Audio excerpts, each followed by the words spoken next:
السلام عليكم محبي قناة كرة برو. اليوم غادي نهضروا على ابراهيم الرباش اللي خلق ضجة كبيرة في الشارع الرياضي المغربي، مقارنة بين المستوى ديالو ومستوى الياس بن المختار. وغادي نهضروا كذلك على ابراهيم دياز واشرف حكيمي اللي كيعلنوا على تتويج المنتخب المغربي بكأس افريقيا القادمة ان شاء الله بالمغرب. تفاصيل مثيرة بزاف في هذا الفيديو، تابعونا حتى النهاية وما تنسوش تشتركوا في القناة وتضغطوا على زر الاعجاب باش تعاونونا باش نقدموا لكم المزيد، وشكرا. غادي نبداو الحديث ديالنا بميسي ديال المغرب اللي هو ابراهيم الرباش اللي خلق الحدث ودار ضجه كبيره في الشارع الرياضي المغربي. والسبب علاش هو التهميش اللي كيتعرض ليه من طرف الناخب الوطني لبيب باها. هنا الجمهور المغربي كيتهم باها اللي كيغير على ولده كيفضلوا على الرباش، حيت عطى للرباش غير 10 ديال الدقائق اخر جوج ماتشات اللي لعبوا المنتخب الوطني المغربي الاقل من 17 عام في البطولات كاس افريقيا اللي كاينه حاليا في المغرب. راه هذا الجدل اللي واقع بخصوص هذه القضيه منطقي، وعلاش انا نقول لكم تبعوا معايا مزيان. حيت ابراهيم الرباش هو الاشرف المنتخب المغربي اللي زاخر بالمواهب، وهاد الشهرة ما جاتش غير من الجمهور المغربي ولكن حتى من الإعلام العالمي، حيت كيلعب في فريق تشيلسي الإنجليزي وكان حتى لعب مع منتخب إنجلترا، فمن الطبيعي الأضواء كاملة تسلط عليه في هذا المنتخب. أول حاجة راه ما كنهضروش هنا باش ندافعوا على نبيل باها، ولكن واقعية إبراهيم الرباج كيلعب كجناح، ماشي منطقي نقارنو مع ولد باها اللي المركز ديالو هو الهجوم. ومن خلال المتابعة ديالي لولد باها في الدقائق اللي لعبها ضد المنتخب الأوغندي بان بأنه باقي خصو يخدم بزاف باش يطور القدرات البدنية ديالو، وما كاينش جوج كيتناقشوا على الموهبة الفطرية اللي عنده. ولكن المستوى ديال القوة البدنية كيبان غير مستعد باش ينافس الأفارقة. هاد الشيء تيبقى غير ملاحظة، ولكن باش نحكموا على الموهبة ديالو خاصو يلعب باش يبين المستوى ديالو. القرار الأخير طبعا كيرجع لنبيل باها اللي خاصو يعطي دقائق أكثر، حيت موهبة بحال الرباج خاصها تلعب على الأقل شوط كامل باش تبين الإمكانيات ديالو بشكل واضح. في المقابل الجمهور المغربي كامل متفق على أن إلياس بن المختار عنده أحقية يلعب كجناح أيمن أساسي. شخصيا كنعتبره اكتشاف قوي في هاد الدورة، حيت ورانا إمكانيات عالمية وكنا كنشوفو عند اللاعب الألماني لوروا ثاني، النجم الألماني السريع.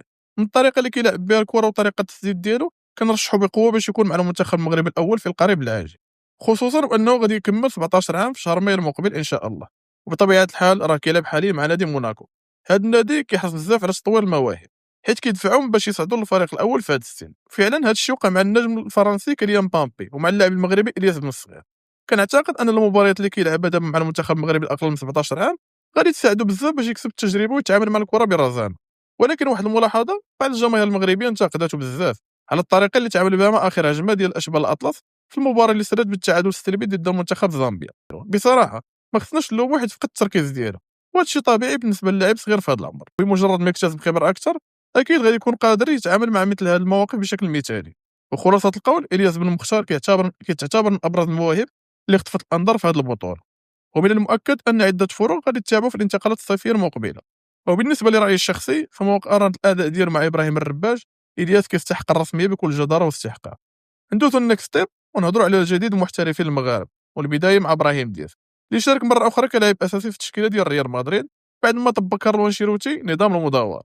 ولكن للاسف ابراهيم قدم اداء ضعيف جدا وغادر ارضيه الملعب في الدقيقه 55، وواقعيا ظهر بريتم بطيء واكد انه ماشي من النوع ديال الجناح اللي تقدر تعول عليه. ابراهيم دياز ما كيعرفش الثبات في المستوى ديالو بشكل دائم، ولكن ما خصوش يتحمل المسؤوليه بوحدو في هذا الشيء اللي كيوقع ليه مؤخرا. اول واحد ممكن نلومه هو المدرب الايطالي كارلو انشيلوتي اللي خلى ابراهيم دياز لاعب لي 6 ثغرات، مره كيلعب بيه كجناح ايمن ومره اخرى كجناح ايسر، وحتى عطاه دور معوض ديال جود بيلينغهام في عديد من المناسبات. ولكن الحقيقه ان ابراهيم دياز ولكن الحقيقه ان ابراهيم كان اكثر تالقا وابداعا في المركز اللي كيلعب فيه في المباراه التاريخيه ضد اتلتيكو مدريد، وقت ما سجل ذاك الهدف اللي غادي يبقى في الذاكره ديالو ديما. ومع ذلك انشيلوتي كيتعامل معاه بمنطق مختلف، وهذا كيأثر على الاداء ديالو بشكل واضح. وبلا شك القرارات العشوائيه ديال انشيلوتي غادي تؤدي به للاقاله ان شاء الله.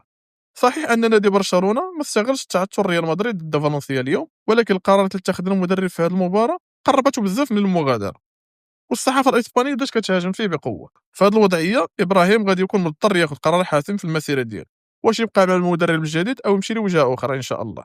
لكن بالنسبه لرايي الشخصي وبعيدا عن المقوله الشهيره اللي كتقول ان اللاعب اللي 30 دقيقه مع ريال مدريد افضل من اللعب بشكل رسمي مع فريق اخر، كنعتقد ان ابراهيم محتاج لفريق ثاني اللي يعطيه الثقه الكامله ويلعب بشكل مستمر واساسي، وبهذه الطريقه غادي يبين الامكانيات ديالو كامله ان شاء الله. صحيح ان ابراهيم دياز كاين مباريات كيتثبت فيها انه ساحر عالمي ويستحق يكون رسمي حتى في ريال مدريد، ولكن في المباراه اللي من بعدها كيشوف راسو في كرسي الاحتياط بامر من انشيلوتي. هذا الشيء كيأثر عليه نفسيا، مزاحمه الكبار والمنافسه على الالقاب الفرديه سواء على المستوى القاري او العالمي. ندوزو لعند المحبوب الجماهير المغربية اللي هو أشرف حكيمي، اللي حسم البارح لقب الدوري الفرنسي، وهذا الشيء ولا أمر عادي في السنوات الأخيرة ديالو. ولكن الشيء اللي يمكن ما كيعرفوش المتابع الكريم هو أن حكيمي حاليا كيتعتبر أفضل لاعب في البطولة الفرنسية حسب مؤشر سوفا سكور العالمي، وكيهضر أن حكيمي واللاعبين ديال باريس سان جيرمان هذا الموسم كيركزوا بشكل طبيعي وبشكل كبير على تحقيق لقب دوري أبطال أوروبا ذات الأذنين، اللي كيعتبر هو الهدف الرئيسي. أما الدوري الفرنسي فراه مجرد تحصيل حاصل. وفي نفس السياق أشرف حكيمي أدلى بتصريحات غاية في الأهمية، واللي قال فيها الجمهور المغربي، حيث أكد أن الهدف الوحيد مع المنتخب المغربي هو الفوز بكأس أفريقيا المقبلة ولا شيء آخر. وهذا الشيء أول مرة في التاريخ كنسمعوا قائد من قادة الأسود كيقول أن الهدف الرئيسي ديالو هو التتويج بكأس إفريقيا. وبهذا الكلام كيحكر حكيمي أن النتيجة غير تحقيق اللقب غادي تكون نتيجة فاشلة للفريق الوطني وكذلك للمدرب. وبرر أشرف حكيمي هذا الهدف ديال المنتخب المغربي حيث قال أن البطولة غادي تنظم على الأراضي المغربية، وهو عامل إضافي كيخلق حافز كبير للفوز أمام الجماهير المغربية. حكيمي بهذا التصريح وضع وليد الركراكي أمام أمر الواقع، إما الفوز باللقب أو إما الرحيل. ومن هنا ننتقل لإسماعيل السيباري اللي ولا فعلا من أحسن اللاعبين في صفوف المنتخب الوطني المغربي. إسماعيل شارك البارح كلاعب أساسي في المباراة اللي انتصر فيها فريق بي اس في ايندهوفن 3 أهداف مقابل هدف ضد غرونيغا. السيباري قدم تمريرة حاسمة في المباراة وحصل تنقيط 7.8 حسب مؤشر سوفا سكور.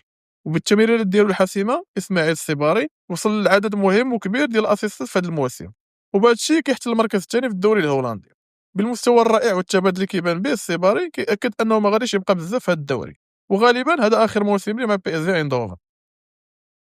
إسماعيل كان كشف قبل أسبوع في حوار تلفزي على الحلم ديالو بأنه كيحلم يحترف في الدوري الإنجليزي الممتاز. وحسب تقارير إعلامية سابقة نادي أرسنال مهتم بشكل جدي باللاعب المغربي، ولكن الحديث على التفاصيل كيبقى سابق إلى أوانه. غير تأكدوا أنه بمجرد ما تنتهي الدوريات الأوروبية ويفتح سوق الانتقالات الصيفية الاهتمام بالنجم المغربي غادي يزيد، خصوصا من الأندية اللي كتألق ضدها في مسابقة دوري الأبطال أوروبا.